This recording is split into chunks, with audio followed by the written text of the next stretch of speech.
Birinchi kitob. Oxirgi avtobusdagi qo'rqinchli ishlar. Avtori Lavlingba. Tarjimon Saidi Amin Kanjibegim. Birinchi qism. Hech kim haydashni xohlamagan avtobus. Men bu yil 30 dan oshdim. Bir avtobus shirkatining shoferi. Şirket mashina atrofidagi eng yosh shofir. Balkim nurg'un odamlar yosh turibli avtobus haydash intayin yaramas ish deyishi mumkin. Lekin men uchun baribir o'g'irlik bulanchilik qilmadim. O'z kuchimga tayinyapman. Loyig'imning yo'qligidan boshqa hech nimam kam emas. Men har kuni sahar soat 5 da bekatdan chiqib 7 da qaytaman. Tushdan keyin yana bir qitim ishga chiqib 4:30 larda ishdan tushib bo'laman. Kunlarimni g'amsiz, xushal o'tkazaman. Lavu bizning atrat boshlig'i, Xubiyliq. Odatda mashina atrofidagi cho'ng kichik ishlarning hammasi avval uning oldidan o'tadi. Bir gap aytdi-ku, osmondagi qush 9 boshliq, yerdagi Xubiyliq deb. U dal mushundaq eligar, foyda bo'lsa, sahar turmaydigan 9 boshliq qush. Yakshanba mening dam olish kunim. Uxlab go'zal tushlarni ko'rib ketibdiman. Tushimda Fan Bingbing bilan muhabbatlashibdiman. Tomoq yeb, kino ko'rib, qo'l tutishib ketib-olsak, tuyuqsizda butun dunyodan kichik olma degan naqsha anglashga boshladi. Boshda o'zimni maydonga kelmasam, nereden chiqqan naqsha deb o'ylabdiman. Keyin tuyuqsizda cho'chib uyg'ondim. Üstel üstündeki yanfonumni elib varqiradim. Voy, sarangmisan? Mushundaq vaqtda telefon qilamdi. Telefonni qilgan odam turib qilib, keyindan Lavuning yirginishlik ovozi anglandi. Shavli, men Vakang. O'ydimisan? Bo'ldi, uxlama. Tez shirkatga kel. Jiddiy yig'in ochamiz. Garchi 100 ming qitim xohlamasammi, yanala deb telefonni qo'ydim. Shirkatda ish bo'lsa, dam olsam boradigan gap. Bu degan tuzum. Yuz ko'zimni mundaqli yuyib, nashtimi qilmaymandim. Lavuning ishxonasiga xizmatdoshlar liq to'shibdi. Ichiga qisitilib kirsam, Lavu kelganligimni ko'rib, beshini lingshitib qo'yib, eg'iz ochdi. Hammasi kap bo'ldi. Bir ishniday. Shaharning oldingi hafta uqtirish tushirib, bizning bu yerdan qog'oz zavodiga bir mashina qo'shadigan bo'ldi. Bugun maslahatlashib, bu mashinaning shoferini bekitib etayli. Nima? Qog'oz zavodi? U yerda bir odamning soyasimi bo'lmasa, u yak berib kimni soladi ekanmas? Shu emas bu. Qandoq gap bo'lib ketdi bu? Qog'oz zavodiga nari mashina qatnaydi?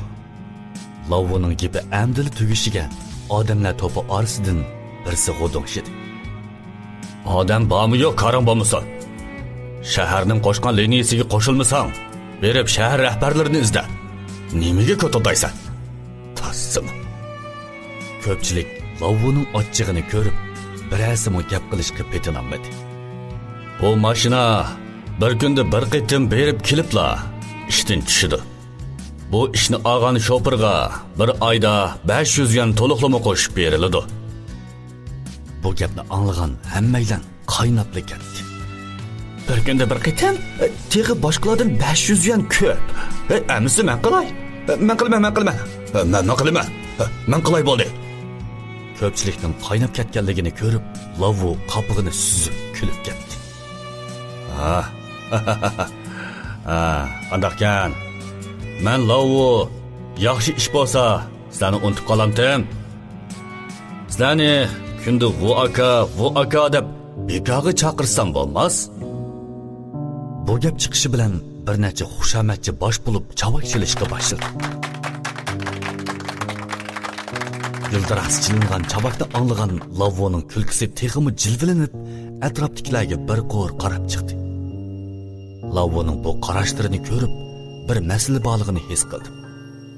Darvaqa, Lavu kaynidilli qo'shib qo'ydi. Bu ishni va pulni deb qo'ydi. Bu mushundaq yaxshi ish. Lekin bir kichikgina kamchiligi bor. Bu kechilik liniya. Nima? Kechilik liniya? Nimishqa birlik etib mangdi. Texi pul qo'shib berdi deydi. Kechilik ismini qog'oz zavodiga nimaga bordi ekan? Jin arvohlarga mashina haydamdi ekan? To'g'ri. Men o tarafni toza taksi emas deb anglagan. U yerda olvasti bormish. Ay, qaranglar gapinglarga. Nada olvasti bor ekan, ha? Shu bo'yinglarga qorong'udan qo'rqyapsizlar. O tarafda bir kent bor. Birsi shaharga inkos qilib, nurg'un kent aholilari kunduzi shaharga kirib ko'ktot setib, kechda qaytib ketolmay yetibdi. O tarafdagi dehqon qarindoshlarga qulaylik bo'lsin uchun shahardan mushu bir liniyani o'rinlashtirdi. Nima? U sahroliklar kechilik bozorda ko'ktot setib bo'lguncha soat 10 bo'ladi. Bu avtobusni qanchada haydaydi emas? Kech soat 11 da. Lavu pixildab kulib ketdi. Qog'oz zavodi intayin chatdi. 11da bizning bosh shirkatdan qo'zg'alsa, kechida mashina to'silib qolmasimi, 1 soatda bog'il bo'ladi. Demak, qog'oz zavodidan qaytganda yarim kech soat 12 bo'ladi degan gap. Mushu nuqtani o'ylab, bu mashinani haydash niyatidan yinib, ishga yo'linib, asnashga boshladim. Voy. Sizlar degan shopor. Texi yo'l, liniya tanlab ketishamsan. Ko'pchilikning qabul qilinmaganligini ko'rib, Lavu o'ng'aysizlanganidan gilini qirib qo'ydi. Lavu, bu mashinani haydamaymiz emas. Hammalarning uyda xotin bolasi bor. Kech soat 2-3 bo'lganda uyga qaytsak, bola uxlab bo'lganda o'qishiga ta'sir etdi emasmi? To'g'ri. Meningmi balam bor. To'liqsiz 3 ga chiqdi. Meningmi o'g'lim to'liq o'tirib 3 da oliy maktab imtihoni berdi texe. Mening qizim oliy maktab bitirish imtihoni berdi. Bu kechilik avtobusni haydamaslik uchun bularning bolalari mayli qancha yoshda bo'lsin, hammasi muhim imtihonga yiqilishib qoldi.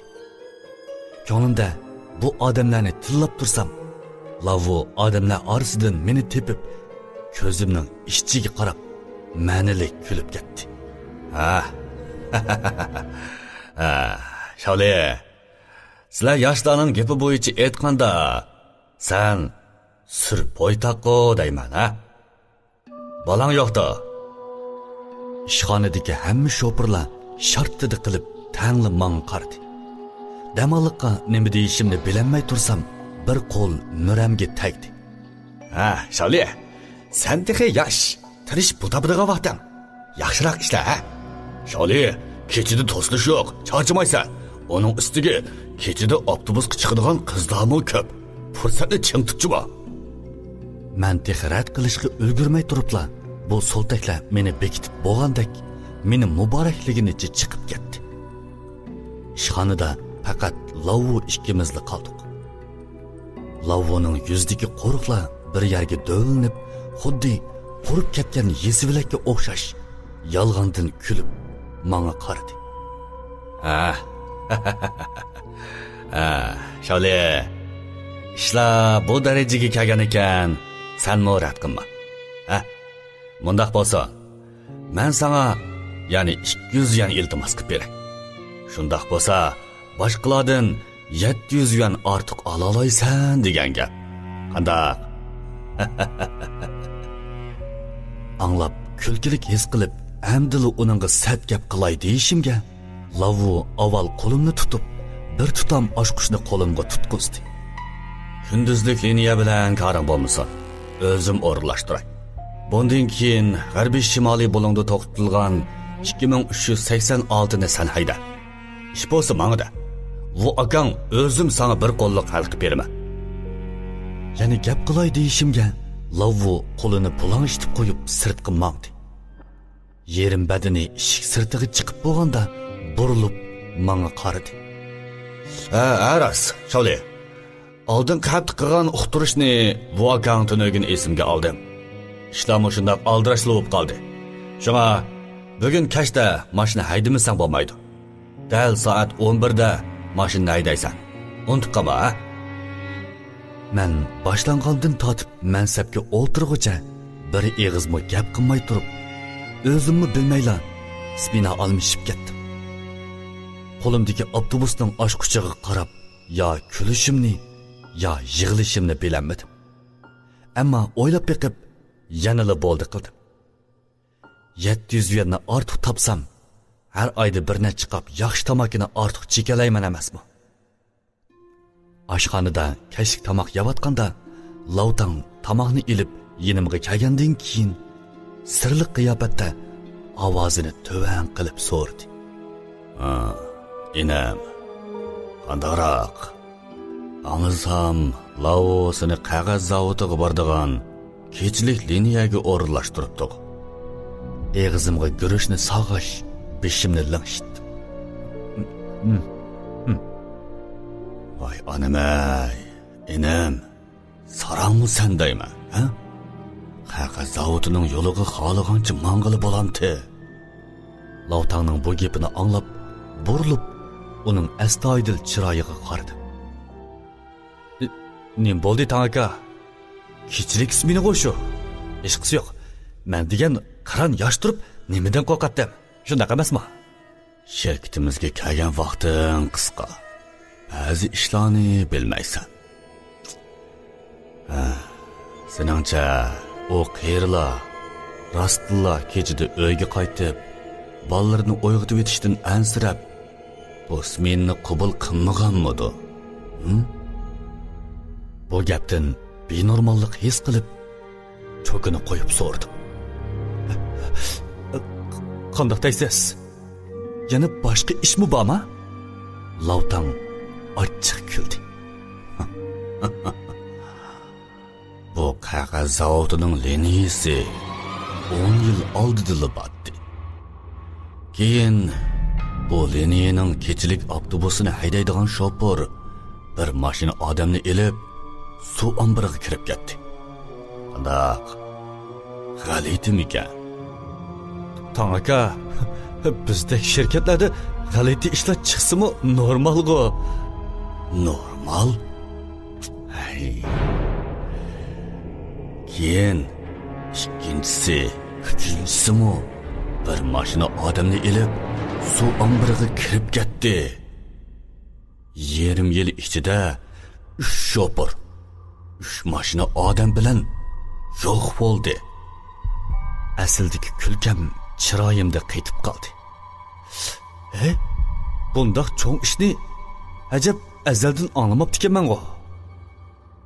Lavtang atrofga qarab qo'yib, boshqalarning diqqat qilmaganligini ko'rib so'z boshladi. Bundoq cho'ng ishni sen anglasang texmi g'alati bo'ladi.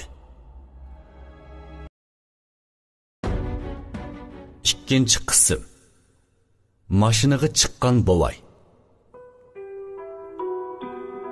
Bosh bekatdan qog'oz zavodigacha faqat 7 bekat, lekin 1 soatlik yo'l. Buni kasbliklar orasida qisqa uzun yo'l deb ataymiz. Agar Lavtang tomoq vaqtida u gaplarni qilmagan bo'lsa, menmo bunchalik ansirab ketmaydim. Lekin Lavtangning astoydil holatiga qarsam, chaqchaq qilayotgandek emas. Eng muhimi, bu suv ombirining o'rnida ko'lchak deb atiladigan bekatda cho'qim to'xtash kerak. Bu suv ombiri 10 yil ilgari shu yerlik kentdagi boy beliq tutish maydoni qilish uchun ochgan. Keyin qandoq bo'lib ziyon tortib ketgandan keyin qochib ketdi. Suv ombarmi tabiiy tashlanib qoldi. Suv ombarining o'rni ko'lchak kentiga 1 chaqirimgacha orliq bo'lib, u yerda faqat bir necha oilalik bor. Hozir umid qiladiganim suv ombarining bekitida odam chiqmasligi. Mayni dastlabli o'tib ketsam deyman. Bosh bekatdan chiqib uzun o'tmay, oldikayni bo'lib xeyli ko'p dehqonlar avtobusga chiqdi. Bular 3-4 bo'lib eshib qolgan ko'ktat qochlangan sevat ko'tarib olgan bo'lib, kulishib, paranglashib, intayin xushal ko'rinadi. Buningdan jiddiylashib ketgan kayfiyatimmi xeyli o'ngshilib, qog'oz zavodiga bu avtobusni haydab to'g'ri qilibdiman deb o'yladim. Bu dehqonlar ko'ktat setib bu vaqtda qolsa, agar qaytadigan avtobus bo'lmasa, shaharda qo'nishga to'g'ri keladi. Ular kundi ko'ktat setib topgan puli albatta mehmonxonaga yetmaydi. Balkim odam yo'q tomning bo'liniga kelib bir kechini o'tkazishi mumkin. Shahardan chiqqandan keyin avtobusga odam chiqmadi. Dehqonlar bozorda bir kun o'ltirib charchab ketgachkimikin avtobus ichi asta jimib qoldi. Şopurning yanidagi o'rinda o'ltirg'ini 60 yoshlar chamisidagi bovay bo'lib, terisi optoptik ko'ygan. Beshiga yana maynat bo'lgan oq lo'ngi chigibapti. Hozir garchi kech soat 11 bo'lsa-mu, lekin bovay qarmoqqa intayin ruhli bo'lib, bir tal g'angzini chiqarib mendan so'radi. "Yigit, tamok cheksan bo'lamdi?" "Ha, bo'ladi tag'a. Derazaga yaqin turib chekanamsan." Bovay beshini lingshitib qo'yib, sarangi bilan g'angzini tutashtirib chekib oldi. "Yigit, qarasam yomon emasdek tursan. Nemishqa bu xizmatni qilib qolding? Toza yaxshi emas-ku deyman." Bovayning gapini anglab, ko'nglimda sal ochchig'im kelib, to'van ovozda so'rdim. "Xizmatimga nima bo'pti? Bir obdan-ku?" "Ha, texi bir obdan damsan." Bovay eg'izdagi isni chiqarib etib kulib qo'ydi.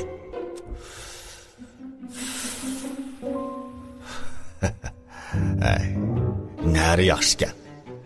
Kundi mushiyada medirlamay o'ltirib, texi hayotining xavfiga qaramay, topgan pulning tayinimi yo'q. Ay. Avtobus shoför degan bu kasb nurg'un odamlarning nazarida arzimas bo'lib, bumi mening bir ko'ngil og'riqim. Mushu xizmat sababidan elchilar menga bir necha loyiq tunishtirgan bo'lsa-mu, natijada mening bu kasbimni yaratmay ketib qoldi. Bu ishni o'ylab sal terikib qoldim. Tag'a, bu gapni toza to'g'ri qilmadingizmi? Agar buni haydamasam, bugun kech ko'rik ostida uxlaydingiz. Bovay talaffuzimdagi benormallikni bayqab, xeyli vaqtgacha gap qilmay tamokisini chekib, deriz sirtiga g'angsini qiqib qo'ygandan keyin menga qaradi. "Yigit, su ambariga kelay dedik. Astroq haydang." Amaliyotda u demisimu yiroqdilla mashinaning sur'atini astlatdi. Lavtang aytgan hikoyani unutib qilishga petinolmayman. Bu su ambarda bir bekat bo'lib, qarasam odam yo'q ekan. Shunga to'xtamayla haydab o'tib ketdim. Avtobus chirig'i ko'lchak degan suv taxtini yo'ritib o'tganda, dumbamdan sovuq shamol urilgandek andikib ketdim. Bu chaqda bovayning gapi bilan Lavtang aytgan gaplarni so'rab beqish o'yi kelib qoldi. "Hay, tag'a, xizmatdashimdan anglashimcha, bu suv ambarda ilgari bir ish chiqibdi ekan-ku." Bovay burunli bundoq so'rashimni faraz qilgan bo'lsa kerak. Beshini lingshitib qo'yib, aldirmay eg'iz ochdi. "Ish chiqqan. Bir shoför avtobusdagi liqqida odamni elib, suv ambarga haydab kirgan." Lavtang aytgan gap bilan o'pmi o'xshash. Lekin bovayning eg'izdan yana bir qitim anglaganda tuyuqsizlik jiddiylashib ketdim. Lekin qiziqishim davomli so'rashga undidi. "Ha? Qandoq bo'lib? Qarsam bu yo'l bir obdan turdi. Mashinami yo'q ekan.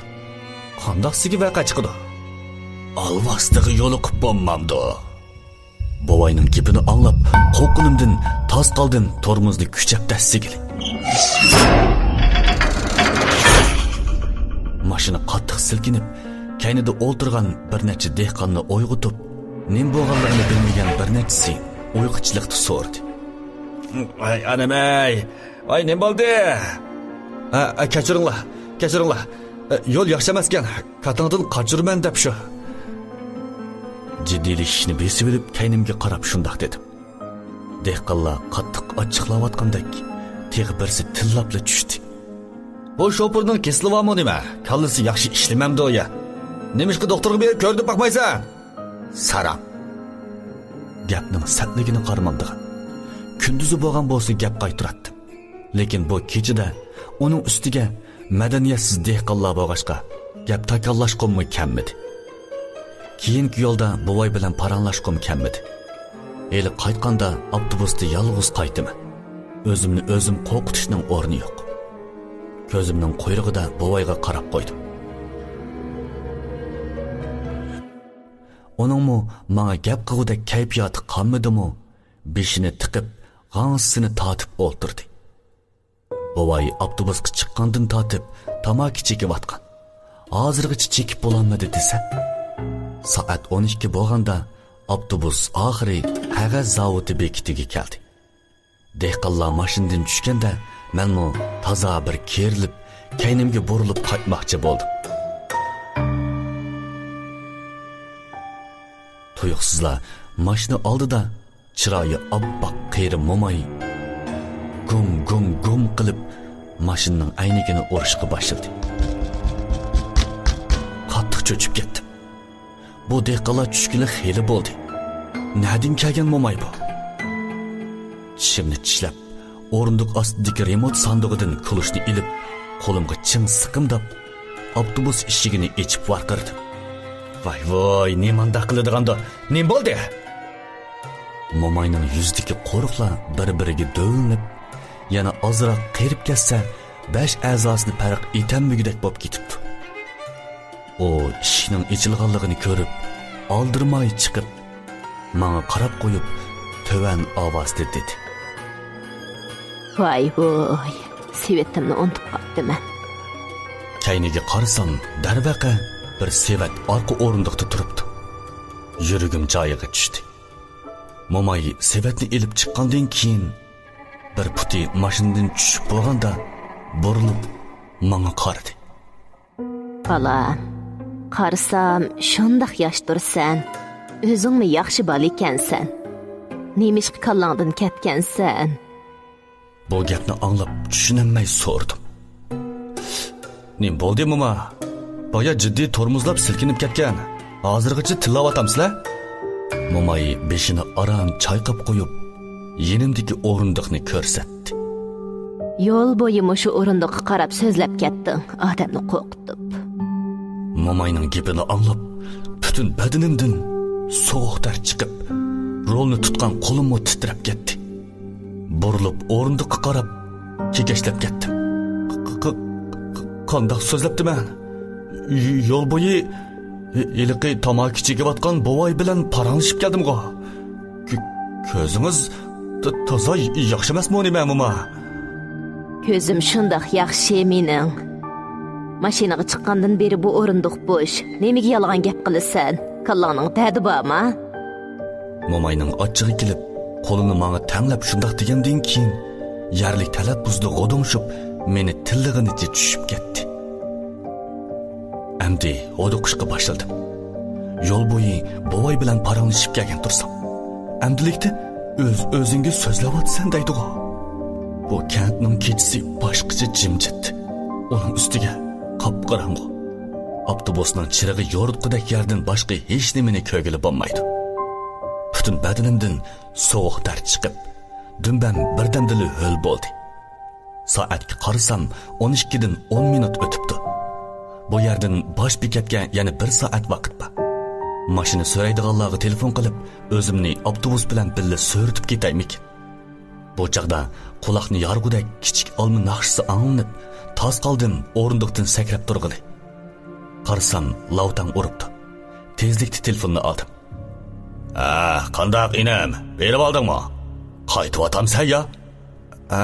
Tanaka, amdi keldim.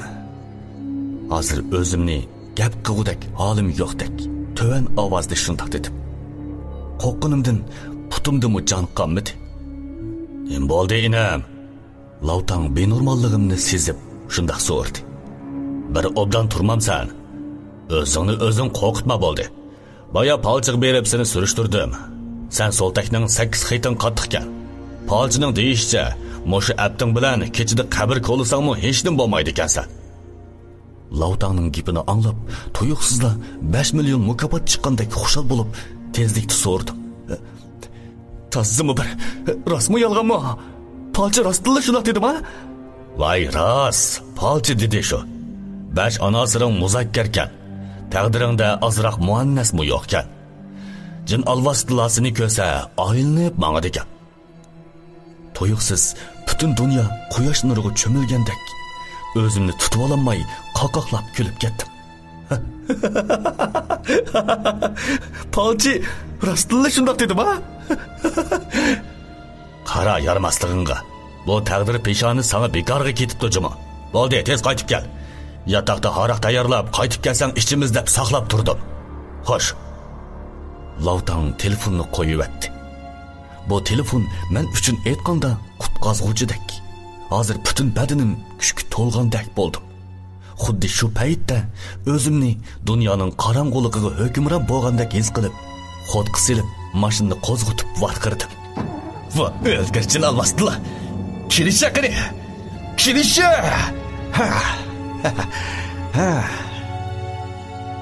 Bu yo'l haqiqatan tez o'tdi.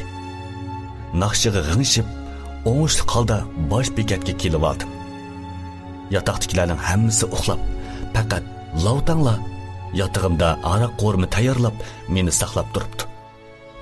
Yotoqqa kiribla Lautangni quchoqlab oldim. Lautang meni ko'rib, ancha xushal bo'lmagandek to'van ovozda dedi. Enim, oxiri qaytib keldim. Ne bo'ldi aka? Ha? Bir ish bo'lmagandi? Enim. O'zing yolg'iz qaytib kelishga petinlamay qolamo deb, Palchining hikoyasini to'qigan. Xafa bo'lma. Ha? Lautangning gapini anglab, kulkam chiroyimda qaytib qoldi. Aslida men jin olvastila agib mağdigan odam emaskanman-da. Tuyuqsizla hiliqi qerini esimga elib, dumbamdan sovuq shamol urilgandek his qildim. Texi aslimga kelmay turib, Lautang qo'lini muramga qo'ydi. Enam, bugun kunduzi surishtirib baqdim. 10 yil ilgari 3 shopur voqeaga uchrashdan burun Sevitini avtobusda unutib qolgan mo'mayni besibdi ekan. Bugun uningga yo'liqmagansan.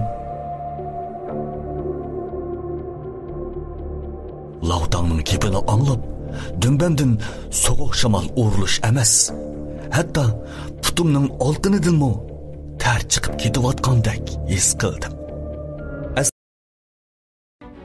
3-qism.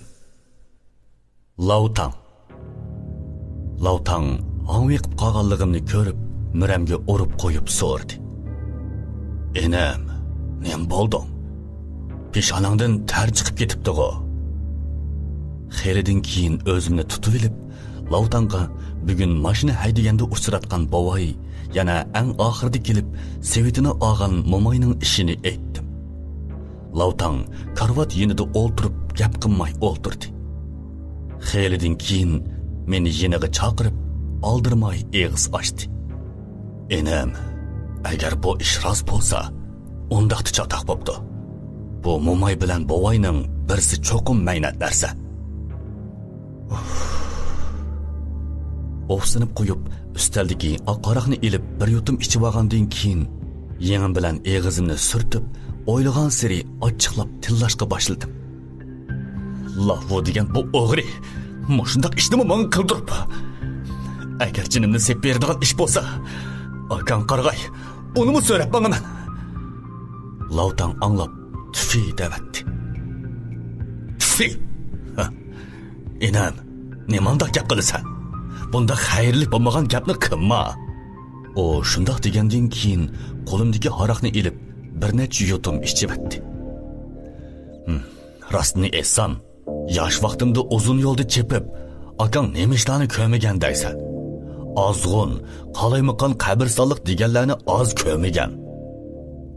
So'zlab bu yerga kelganda Lautang bir ishni esiga olgandek qildi. Ha, rost.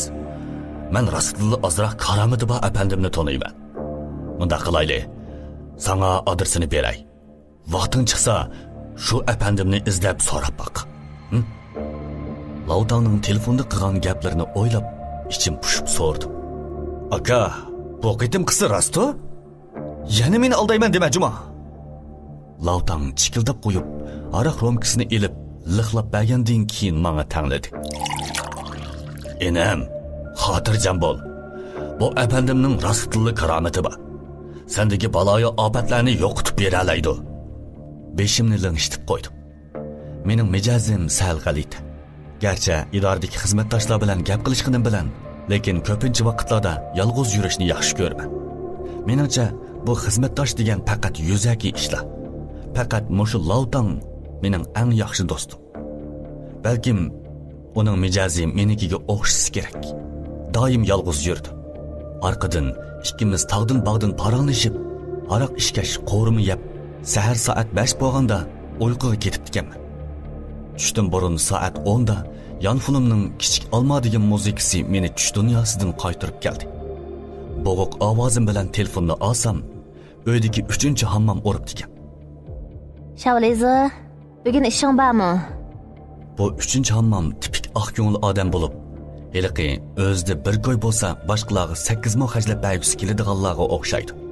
Kentda kimning uyida ish bo'lsa, u cho'qim birinchi bo'lib oldiga chiqib yordam qiladi. Chag'anda yurtga qaytganda mening izchil boytaq yurganimni bilib, xuddi eng yangi yordam qiladigan nishon topgandek qattiq xushal bo'lib ketdi.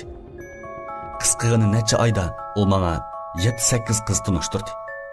Ammo u izchil boshda gapni qarshi tarafga aniq aytmay, faqat meni shahardagi bir idorada ishlayotidi debdi. Oxirida hammasi ko'rishganda mening avtobus haydaydiganligimni bilib ketib qilishdi. Bu chaqda mening bu ishlarni o'ylashqudek kayfiyatim yo'q. Shuni terikibli so'rdi. Voy, nim bo'ldi 3-amma? Men uxlab o'tdim. Ish bo'lmas qo'yibdim. Voy, balam qo'yibma. Sana deysam, men sana bu qaytim yaxshi qizdan birini tepib qo'ydim. Ko'rishsang cho'qim kelishib qolasizlar. 3-amma. Bo'ldi, ko'rishmayman. Yolg'iz bir obdan o'tyapman-ku. Voy, sana nim bo'ldi? Kentimizda faqat salla 30dan eshib to'y qilmagan bo'ytaq. Sen nomus qilmasang, men nomus qilyapman. Bu qiz jo'bak esil. Xotirjam bo'l. Bu qaytim xizmatingni nima deb qo'ydim? U qizmi qo'shildi. Hozir kelishib qo'ydim. Kech soat 6larda ko'rishsizlar. Hali senga adresini avatib berman, ha? Uyqum tex qolmag'achqa ko'rishmayman deb tursam, 3-hammom mendan burun telefonni qo'yib etib uchir yezibdi. Qizchaq bilan kelishib qo'ydim. Kech soat 6da turmush hikoyasida ko'rishsizlar. Turmush hikoyasi degan ismni anglab, uyqum echilib ketdi. Bu shahardagi intayin katta g'aribcha oshxona. 2 odam bir vaqt tomoq uchun 1 ming yuan xajlamasi chiqolmaydi. 3-hammom garchi yezliq bo'lsa-mu, lekin doim shaharga kelib aylanib turg'ashqa, cho'qim yo'lda bu oshxonaning ismi chiroyli ko'rinib esida tutib olgan gap. Bu qitim mangli ishiltibdi men. Ya kulishimni, ya yig'lishimni bilolmay, Yanfunni qo'yib, qandoqli qilib uxlayolmadim. O'rnimdan turib, tozlig'imni qilgandan keyin soat 12 bo'ldi. Tushlik tomoqni mundaq yeb olgandan keyin oldirganimcha Lavvoning ishxonasiga chopdim. 13-yo'l oxirgi avtobusini endi haydamayman. Birinchi kuni kechidilla odam yoki jinlig'ini belgilab bo'lmaydigan 2 narsaga yo'liqdim. Agar davomli haydasam, jinimdan ayrilib qilishdan qo'rqaman. Ammo Lavvo bu chaqda shaharga yig'inga ketgan bo'lib, qisqa vaqt ichida kelanmaydi ekan. Soat 6dagi ko'rishishni o'yladim. Garchi bu qitimki loyiq tanishtirishga umid kutmasam-mu, lekin nimala degan bilan turmush hikoyasiga bordigan gap. U yer shuncha katta tursa, bundaq kambag'al chiroy berib yuzimni to'kib olsam bo'lmas. Shuning bilan satrashxonaga berib, chechimni yostib, yotoqqa qaytib, oyoqni maylab oldim. Shuning bilan vaqtmi xeyli bir yerga bordi. Qo'pib oshxonaga qarab maqdim. Bu turmush hikoyasi haqiqatan bu shahardagi eng yaxshi g'aribcha oshxona ekan. Eshik oldida maxsus eshik ichib beradigan odam bo'lib, ichiga kirganda kichik kostyum kiyib olgan qiz oldimga keldi. Uningga birsi bilan ko'rishishga deyishib qo'yganligimni degandan keyin mening loyiq tunishtirish ko'rishishga kelganligimni bilganda, menga miyig'ida kulib qo'yib ketib qoldi. Atrofimdagi katta bezaklarga qarab, ko'nglimda yanchug'imdagi 1500 yuan pul bugungi tomoqqa yetami deb hisob qildim. Bu chaqda ko'zim ixtiyorsizla deraza zinidagi chechini mo'risiga tushirib olgan qizning dumbisiga tushib qoldi. Bu oshxona faqat bir qavat. Hammasi jup-jup bo'lib g'izallanayotgan bo'lib, faqat mushu qizning o'dilida odam yo'q edi. Cho'nqur nafas ilib, yengimni o'ngshab qo'yib, asta qadamlar bilan mangdim. Kayni tarafidan bilinmaydi ekan. Oldi tarafdan qarabla qattiq cho'chib ketdim. Bu qiz ajoyib chiroyli. badan shakli muqamlashgan. Bir jup cho'ng ko'zlari buloqdek parqirab turadigan bo'lib, o'lchamlik go'zalkan emasmi? Uchinchi hammomning bundaq karomati borligini o'ylamabdiman. Nereden topdikin bu qizni? Bunchalik chiroyliligini ko'rib, danq etib turib qoldim. Qiz meni ko'rib, yengil ovozda dedi: Siz Liyanmı? Esimga kelib, beshimni kuchab lanishitgandan keyin oldirab o'ltirib oldim. Lekin bak jiddiyleşib ketgachkimi yoki bu g'aribcha oshxonaning o'rindig'i bak siliqmi? Qo'ng'amni qo'yishimga yerdil o'ltirib qoldim. Pak qilgan ovoz bilan butun oshxonadagilar menga qarashdi. Shu paytda yuzim qizdirib, tuxum pishirgudek bo'ldimikin deb his qildim. Qiz bir tarafdan kulib, bilin tuzlayolmay, yana bir tarafdan meni tortib turg'izdi. Yana bir qitim o'ltirib olgandan keyin o'zimni shundoq beoram bo'lishga boshladim. Tunji ko'rishda bunda falokatlik qilsam, qaraganda umid qolmadim ekan. Lekin bu qizchaq chiroyli popli qolmasdan mijozimi ajoyib esil bo'lib, texi kulib paranglashib, boyiq sajlikni unutib ketgandek qilibdi. Oddiyli tunishtirishdan keyin bu qizchaqning ismining Bayfan ekanligini, shahardagi bir shaxsiy shirkatda ishlaydiganligini bildim. Meni texmi hayron qoldirgani bu qizning uyi tunogin kashf berib kelgan ko'lchak kentida ekan. Paramiz xeyli obdan bo'ldi. Tamoq yeb bo'lgandan keyin qizchaq soatiga qarab qo'yib eg'iz ochdi. Liyaka, 3-chi hammomdan anglasam, siz hozir 13-chi yo'lning oxirgi avtobusini haydab etibsiz. Bugun haftaga 5 kan. Uyga berib kelay deb turgan edim. Eli sizning mashinangizga o'tirib qaysam bo'g'dak, qanchada haydaysiz? Bayfanning bu gapini anglab, o'ng'aysizlanganimdan nima deyishimni bilolmadim. Aslida men bo'ynimga pichoq tanlansam-u, bu 13-yo'l avtobusini haydamaslikni o'ylagan. Lekin o'ylab baqsam, qizchaq tuyuqsizla avtobusga chiqib uyga qaytaman deydi. Men bilan uzoqroq birga turish uchun menga fursat yaratib berayotgan bo'lishi mumkin. Azroq ikkilinib qoldim. Lekin tezda tishimni tishlab bir qarorga keldim. O'lgur. Omad bo'lsa obat bo'lmas. Bundaq yaxshi qizni tepish fursati ko'p kelmaydi. Akam qarag'ay, bugun yana bir menib kelay. Shunda qilay. Shularni o'ylab, beshimni kuchab lanishdim. To'g'ri. Men dal sizlarning kantdan o'tadigan oxirgi avtobusni haydayman. Dal 11 da qo'zg'ilaman. Sizni olib qo'yay. Bayfan anglab xushalligida kulib edi. Yuzdagi ikki zinig'ini ko'rib, butun badanimdagi ustixonlarim erib ketgandek mas bo'ldim. Endi bu mashina qanchalik xatarlik bo'lsa-mu arzigudak. Oshxonadan chiqqanda qorong'i tushgan bo'lib, Bayfan ikkimiz birdan aylangandan keyin taksi to'sib shirkatga qaytdik. Men yotoqqa kirib xizmat formamni almashtirib oldim.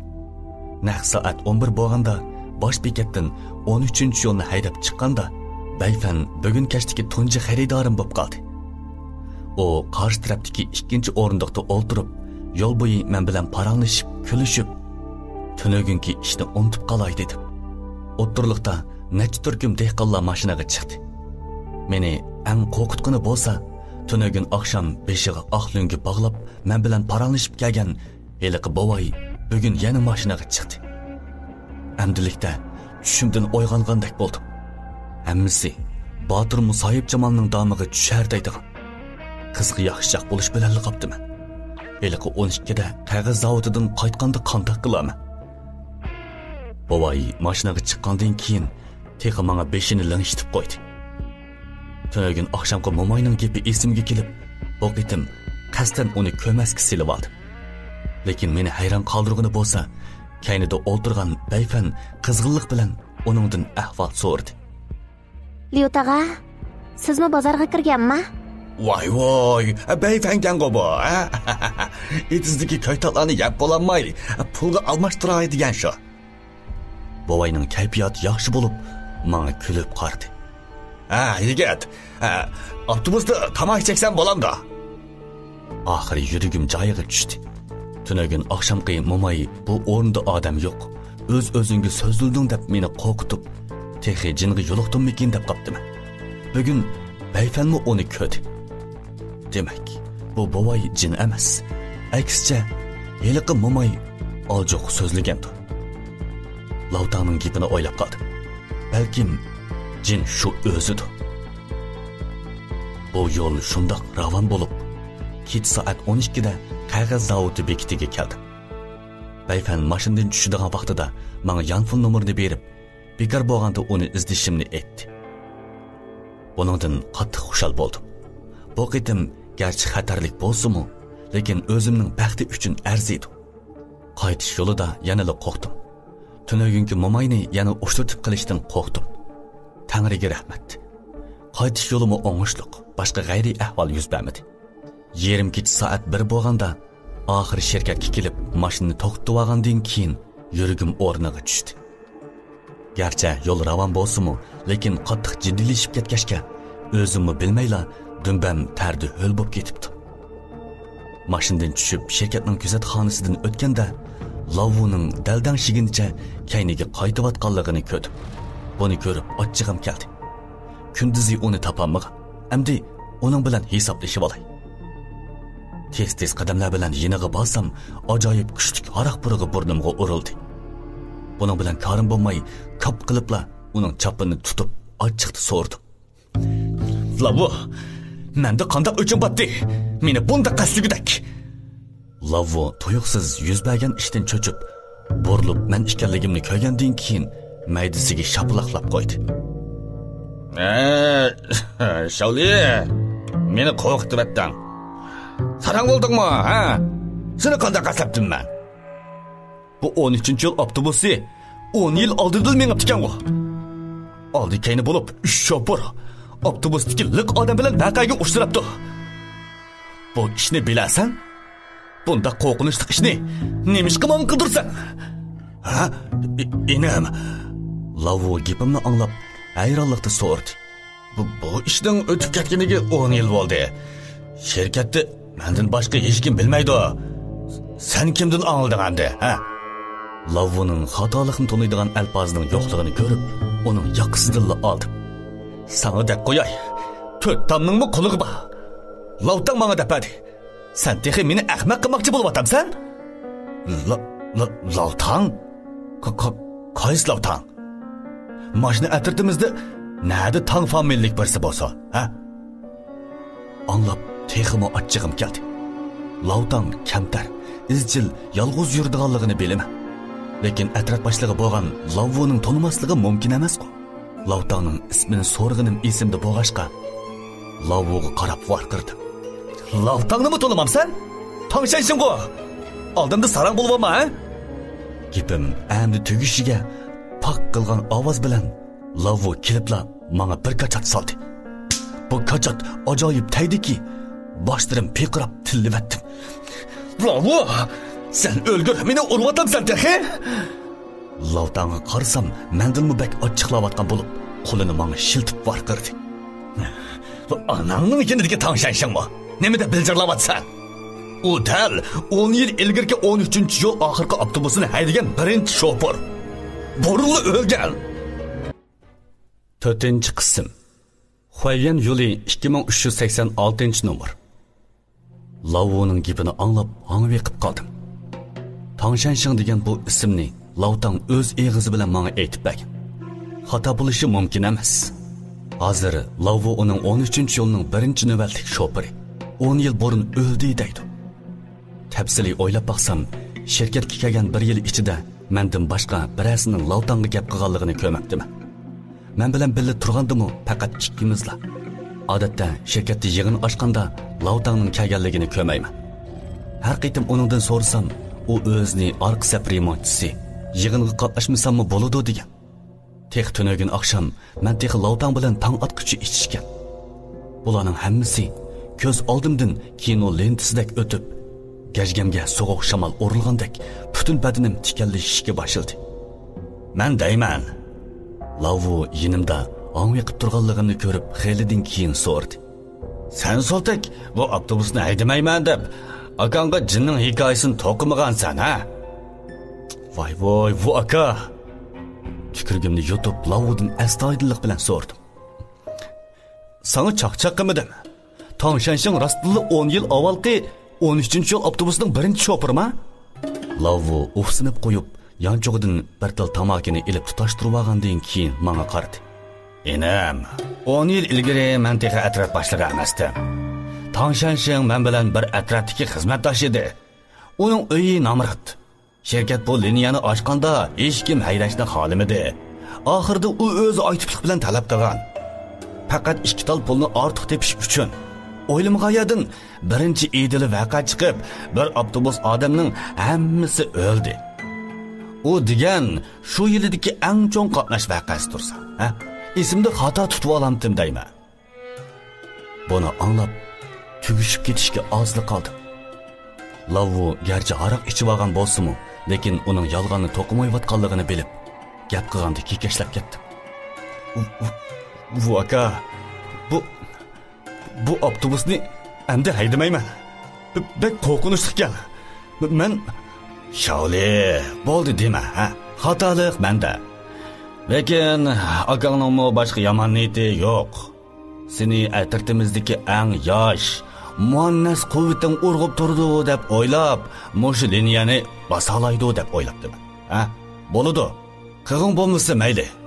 Ata yuqoridagilarga iltimos yozib, sirtin shofir taklif qilishga tirishay.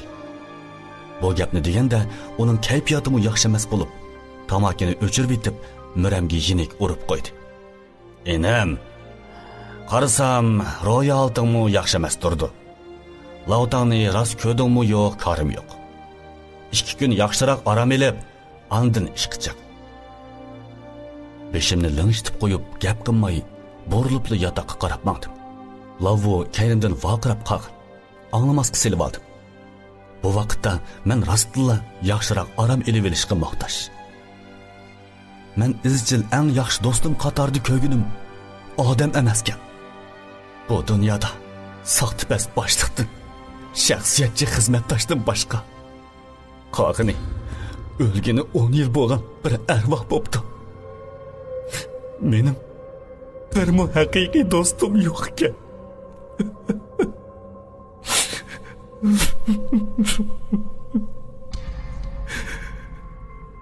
O'ylab bu yerga kelganda ko'zimdagi yoshni to'xtatolmadim.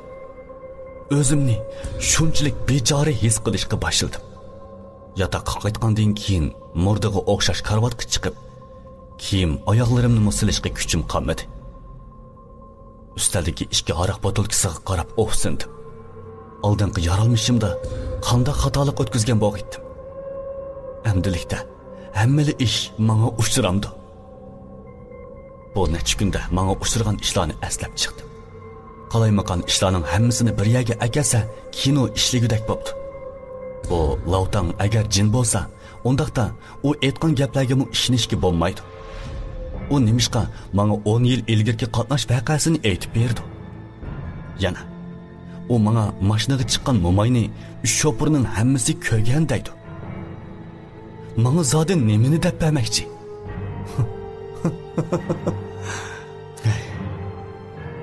Shularni o'ylab etib, kulib ketdim. Bu jinmu bekach ekandaymi? Odam o'ltirmoqchi bo'lsa, shaloq-shuloq qisilib tutadi. Bunda sirli qiyofatga kirib olib, ko'ngil ochmoqchimikin, ha? Qalaymaqan xiyol qilayotganda, yonfonimga qisqa uchir keldi. Qarasam, Bayfan Liyov, aman esan berib oldingizmi deb avatibdi. Hozir kech soat 1dan 40 minut o'tdi. U cho'qim mendan ansirab uxlamadi. Bundaq vaqtda rostilla ko'nglim eng ojiz vaqt. Bu uchurni ko'rib, to'yuqsizda illiqlik his qildim. Bu dunyoda yanada haqiqiy muhabbat bor ekan. Uningga oddiy javob qaytardim. Ha, sog'-salomat kelib oldim. Tezroq uxlam. Uchurni qaytarib bo'lgandan keyin yon pulimni ustalga qo'yib uxlamoqchi bo'ldim. Bu chaqda ko'zim ixtiyorsizla tunogin kashda Lavtang haroq ichgan romkining ostiga bostirilgan bir parcha qog'ozga tushdi. Qiziqib o'rnimdan turib, qog'ozni ichib qarasam, ustiga chiroyli qilib bir adres yozilibdi. Ben Xayrayoni, Xuyuan yo'li 2386-numar. Liu Chinjuni izda, u sana yordam qiladi. Tuyuqsizla tunogin oqshom Lavtang aytgan gap esimga keldi. U bir karomati bor apandimni taniyman deb menga yordam qildirmoqchi bo'lgan. U Liu Chinju degini dal u aytgan karomati bor apandim bo'lsa kerak. qog'ozni purlab yondagi axlat sanduqiga silib tillibatdim. Va o'lgur. Jin menga jin tutadigan odamni tunishtirayotganni. Kimni ahmoq qilasan? Gerçi qog'ozni tashlaversam-mu, lekin bu adres menga intayin tunish bilinib o'ylandim. Xo'yan yo'li 2386-numar. O'lgur. Men haydigan 13-yil avtobusning nomerimi 2386. Nədimi bunda tasodibiylik bo'lsin? Kallam qalaymi-qallashib, hech nimani o'ylamay uxlag'im keldi. Lekin u yon o'rilib, bu yon o'rilib, kallamdagining hammasi lavtang. Nəhayət tezla tang süzülüşkə başladı. Karvat yinida o'ltirib, tamaki çəkməkçi bo'lib, qo'limni yanchig'imga salsam, ichidan purlashgan qog'oz chiqdi. Echib qarasam, ustiga yigit. Maynan narsiga uchrab qolganingni bilaman.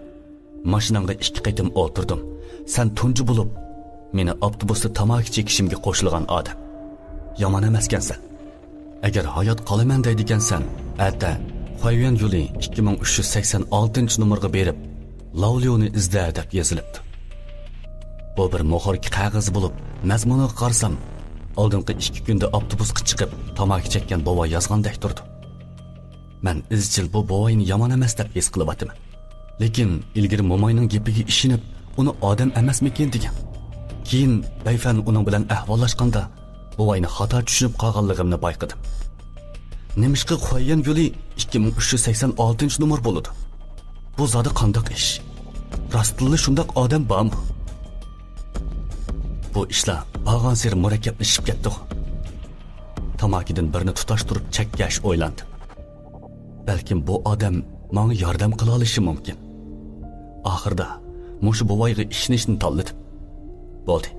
Tong atganda mushu Xo'yan yo'li 2386-numarga berib, Liu Jinjo bilan ko'rishib kelay. Odam bo'lamdi, alvosda bo'lamdi. Qandoqli bo'lsin, bu ishni aniqlamasam bo'lmaydi. Ko'nglimda ish bo'lg'ashqa, garchi bir kecha uxlamagan bo'lsam-mu, lekin ancha uyqum kamigandek his qildim. Soat 6 bo'lganda kun chiqdi. Yuzlarimni yuyib, oldirib eshikdan chiqib, yo'l bo'yidagi yoymadan nashta qilib olgandan keyin Xo'yan yo'li 2386-numarga chopdim. Xo'yan yo'li bu shahardagi eng cho'ng namoratlar rayoni. Bu yerdagi kichik rayonlarning hammasi 100 yilga yaqinlashgan koni binolar bo'lib, sirtidagi suvoqlar tushib ketgan. Ichining maynatligini demayli qo'yay. Bu yerda turadiganlar asosiy jihatdan sirtdan kelgan ishlamchilar. Ba'zilari 10 kvadratga kelmaydigan bir eg'iz uyda 7-8 odam qistilishib yotadi. Kichik rayonning oldiga keldim. Oq pinjak kiyib olgan bir buvoy ko'zini yumib turgan bo'lib, yeniga berib so'rdi. Bova, sizdan bir odamni so'rab baqay degandim. Bu yerda Liu Jinjo ismli birsini to'lamsiz. Buvoy yoshga cho'ng bo'lg'ashqa, quloq toza ishlamamdi, anglamagandek, yanla ko'zini yumib, yalpigichini yalpib turdi. Bova, Liu Jinjoni to'lamsiz. Ovozimni yuqoriroq chiqardim. Buvoy tuyuqsizlik ko'zini ochdi. Qo'rqinimdan putim bo'shib yerda o'ltirib qoldim. Bu qeyrining ikkili ko'zi oppoqkan. Bu chaqda yiroq bo'lmagan yerdan 40 yoshlar chamisidagi ayol yugurib kelib, yerda o'ltirganimni ko'rib, meni yo'lab turg'izgandan keyin kulib turib dedi. Kechiring. Anamning ko'zi qarg'u bo'lganiga necha 10 yil bo'ldi. Sizni qo'rqitib etmagandi. Yaqay. Bu yerga birsini izlab kelgan. Liu Jinsheng deb birsini to'lamsiz. Ayol bu ismni anglab turib qoldi. Lekin tezda asliga kelib, kulib turib javob berdi. Albatta tanıyman. Li Jinjo mushu rayonda turdi. U bir pal ochilgan jin tutadigan apandim. Qaraganda biror ish bilan izlabsiz-da. Bu ayolning gapidan hayron qoldim. Bu Liu Jinjo deganning rostli karomati bor odamligini o'ylamabdiman. Acha, u nerede turdi? Menga yo'l boshlab bera olasizmi? Voy, toza bir vaqtida kelibsiz. Bugun saharda uning shaharga narsa kerak setib olib kirib ketganligini ko'rgan edim. Kashta qaytib kelamdi ekan. Amisa hech qisi yo'q. Men kashta kelay. Ayol menga beshini lingshitib qo'yib, orqadan ko'zi qorg'u buvoyni yo'lab darvozaning ichiga kirib ketdi. Yotoqqa qaytib, bu tamaki chekkan qeri zodi ishonchlikmi emasmi surishtirib baqay deb Bayfanga uchur yozdim. Bayfan, sizdan bir ishni so'ray. Tunugin akşam avtobusda ahvol so'rashgan hilqi bovoy qarasam siz Lyotaga dedingiz. Tanishamsizlar? Uzun o'tmayla Bayfandin o bizning kentning cho'ng uydan ancha yiroq emas. Kichigimdan taniyman desam bo'ladi. Nim bo'ldi deb uchur keldi. Bayfanning uchurni ko'rib yuragim joyiga tushdi. Bundaq bo'lgan ekan, bu qeri ishonchlik degan gap.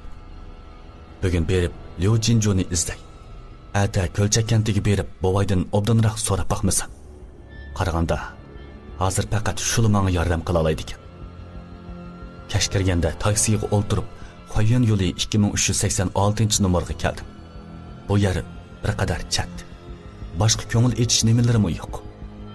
Gerçi hozir kech soat 7 bo'lsa-mu, lekin ko'chada odam yo'q deyarlik edi. Yana bir qitim bu kichik rayonning oldiga kelganda, uningdan odamning demini siqadigan bir xil besim his qildim. Endi ichiga kirib, Liu Jinjoning turishlik o'rnini so'rab baqay desam, tuyuqsizla ko'zimga kunduzi kelgan hiliqi qarg'a bovoy ko'rindi. O hozirmi darvoza oldida bo'lib, ammo bu chaqda ko'zi ochiq turadi. To'g'ri. Hiliqi bir jup kichikkina qarisimi yo'q. Hammasi oppoq ko'zini echib turadi. Kun butunlay qorong'ulashmadi. Gerçi burunli ideyamda tayyorlik bo'lsa-mu, lekin bu manzarani ko'rib, yanada qattiq cho'chib ketdim. Bu chaqda kunduzi uchtirgan ayol naladindir chiqib, oldimga kelgandan keyin menga qarab kulib qo'ydi. Ha, keldingizmi? Liu Jinjo qaytib keldi. Yuring, sizni boshlab baray. Beshimni lingishtirib qo'ydim. Bu ayolning bir yeri benormal, lekin yana jazmlashtirolmayman. Ish qilib odamga bergan ta'siri bakli beorom edi. Ayolning kayniga agishib, kichik rayonga kirgandan keyin yondagi kichik eshikdan binoga kirdik. Bu yerga qo'l qo'ydim. Koridordagi ojiz chiroqda palampayni orolli ko'gil bo'ladi ekan. Hamma yerda axlat. Odamning ko'nglini ilashtiradigan sesiq biroq. Eg'izimni etib, uning kaynidan agashdim. Aslida uningdan nemishqa bu yerni tozalaydigan odam yo'q deb so'ramoqchi edim. Lekin bu ayol faqat beshini tuvan silib, menga gap qilg'usi yo'qdek his qildim. Shunda qilib, koridor ichida oylinib yurib, 8-qavatga chiqib, kichik e'lonlar liq chaplangan eski eshik oldiga kelib to'xtagandan keyin ayol menga qarab so'q talaffuzda dedi. Keldik. Mushu Liu Jinjoning uyi. Kiring. Mening yana ishim bor-di. Xo'shamsiz? O shunda tapli ustiga chiqib ketdi. Amdili eshikni chekay deb tursam, yonfunim sayrab, Bayfanning uchuri keldi. Haras, Liu tag'am bugun bekordan menga telefon qilib sizga bir gapni yetkazib qo'yishni aytdi. Nim dedi? Ha, siz izlamoqchi bo'lgan Lavlining ismi Liyun bu. Xato izlab qolmisin deydi. Uchurni amdili o'qib bo'lishimga g'ij qilgan ovoz bilan Liu Jinjoning eshigi ochildi.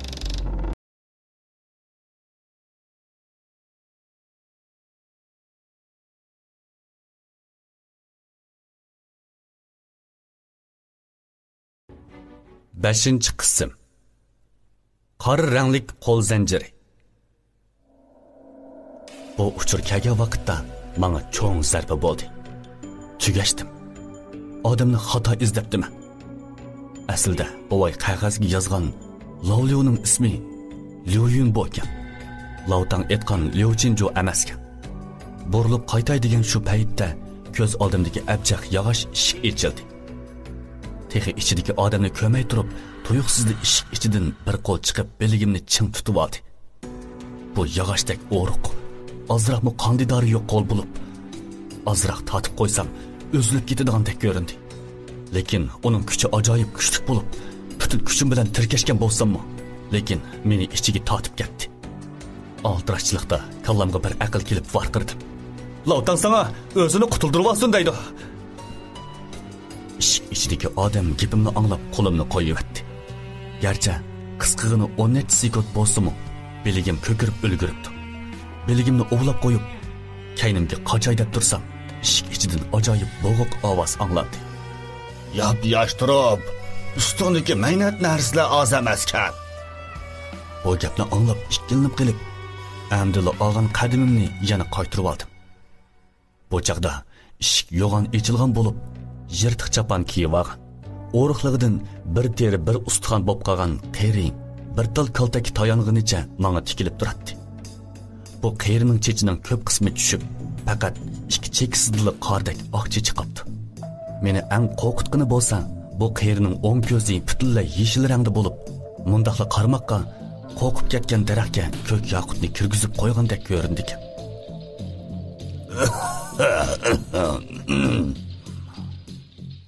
Qeri ikkini yo'tilib qo'yib, beshini ko'tarib menga qaradi. Baya sana aytgan lavtang, tang shanshanmi? Nemishqikin, men hozir xuddi bir xil sehrda qotirib qo'yilgandek butun badanim qetishib, medirlayolmay qoldim. Shundaq. U menga sizni izlab uni qutuldirib olsin deydi. Qasdan ta'tirsiga gap qildim. Lavtang odam emas. O tunishtirgan odamga mu ishonishga bo'lmaydi. Agar men o'zimning buni izlab kelganligimni aytsam, bu qeri meni yeb etishi mumkin.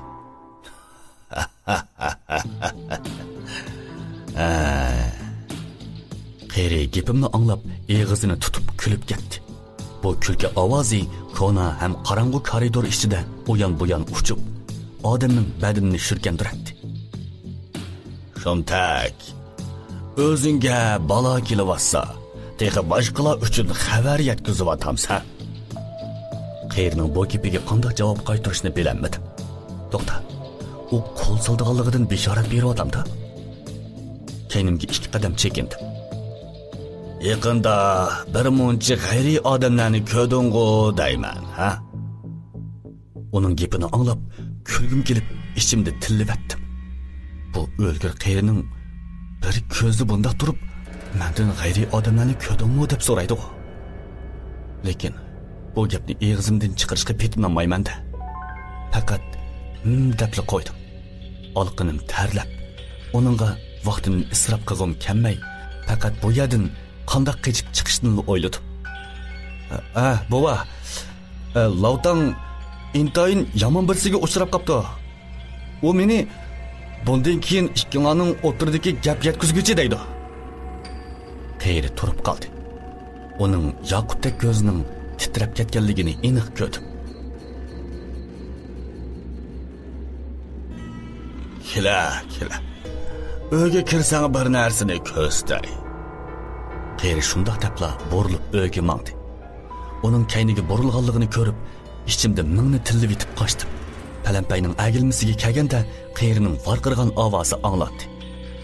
Odam ko'p bo'lsa, hargiz. Kayinda nima dedi anglayolmadim. Faqat sut emgan kuchimni chiqarib 8-qavatdan pastga chopdim. Atrof qop-qorong'u. Kiyimimning necha yeri ilishib, yirtilib ketsa-mu ko'rim bo'lmadi. Koni binodan chiqqanda qayta hayotlikka erishgandek bo'lib, tizimni tutqunimcha hozirashqa boshladim.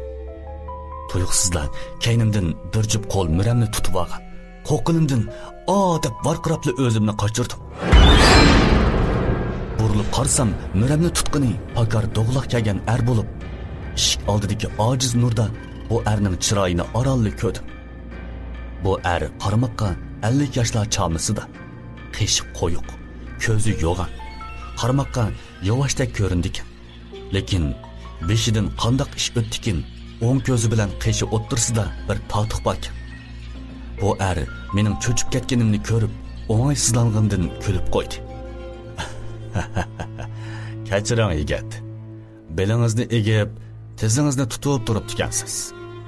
Men texi ko'p ichib bilib, bu yerda yondirayotgan o'xshaydi debdim. Men aslida ustidagi qiyri qo'g'lab kelgan o'xshaydi deb qo'rqdim. Qarasam bu er xeyli oq ko'ngildek ko'rinib, yuragim joyiga tushdi. Hech qisi yo'q. Odamni xato izdiboptiman. Tas qoldim, qo'rqib o'lgili. Men bu yerda turayotgani 10 yil bo'ldi. Kimni izlaysiz? Men to'lamdiman yo'q, anglab baqay. Men bir jin tutalaydigan Lyoyinbo ismli apandimni izlaydim. mau to'g'ri gap qilishni. Men dal Liu bu. Ammo deganingiz xato bo'lib qoldi. Men jin tutolmayman. Ko'z oldimdagisining xatarga tavakkul qilib izlagan Liu bu ustoz ekanligini anglab, xushalligimdan tas qoldim, sakrab ketgili.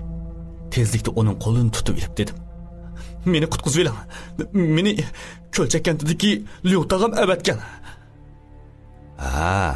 Aslida Liu tag'i tunishtirib tikanda. Undaqda uyga kirib deyishayli.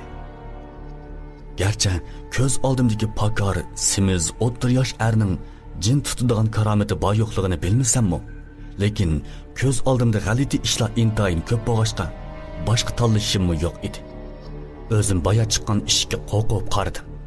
Liu bu qo'rqishimni bilgandek kulib qo'ydi. Qo'rqma.